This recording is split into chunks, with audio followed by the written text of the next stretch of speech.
Beck Simmons on ABC Gippsland.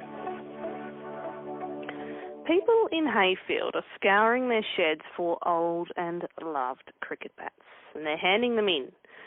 And I'm sure you've been wondering why.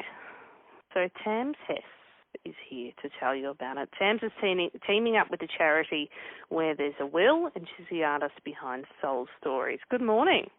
How are you, Beck? Fantastic, thank you. Now, why are people handing in their cricket bats? I know, right? A little bit strange, isn't it? Yeah, you could say that. So we're creating a fabulous project for the Heyfield Primary School, which is called Heyfield Bats for Will, and it's teaching the kids more about kindness, compassion, inclusion, supporting each other through the artistry of decorating these cricket bats with their own personal stories and other stories they've learnt along the way, basically.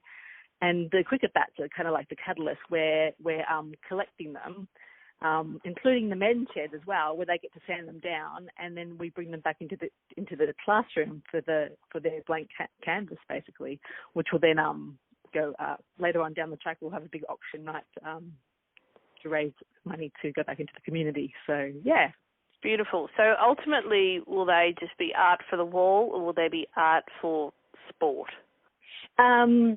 Well, the theme is around kindness, inclusion, sort of learning more about people with intellectual and physical challenges and how we should accept everybody, no matter what their differences are. So because the theme is around that, they'll be creating stories like that. So I guess, and pieces of themselves as well. So if they want to put a bit of sport in there, they're more than welcome to. But with that in mind, the cricket bats will initially be auctioned off for art pieces. So whether you want to hang them on the wall or place them in a corner somewhere, but they won't be reused again for cricket as such. Okay. Do you think people in Heyfield are getting the message about this project? Oh, yeah. I mean, normally this special project from Where There's a Will is community-based. And when I sort of spoke with Ange Clark, who is the founder and CEO of Where There's a Will, we sort of spoke about the idea of like niching it down and bringing it into a school. I mean, the community is absolutely still involved in so many ways, but if we can sort of like bring it down to starting with the children, starting with our future, then,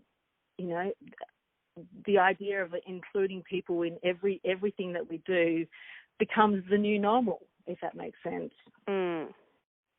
Now, do you reckon it's more valuable to do a project like this in a small town, for visibility and so forth? Well, this is the fun part. Where's kind of like the template of a new possibility of hopefully, introducing this to more and more schools down the track. So once we sort of like nut this out, then fingers crossed we could promote it to so many other places and spaces around Australia. All right, well, I look forward to seeing how this all pans out. Tams Hesz, thank you very much for your time this morning. You're welcome. Appreciate it, Beck. You can also hand in your cricket bats to the men's shed in Heyfield, if you like, as part of the Where There's a Will project with the Heyfield Primary School. 0467 842 722 if you'd like to get in touch this morning. Very soon you'll be taking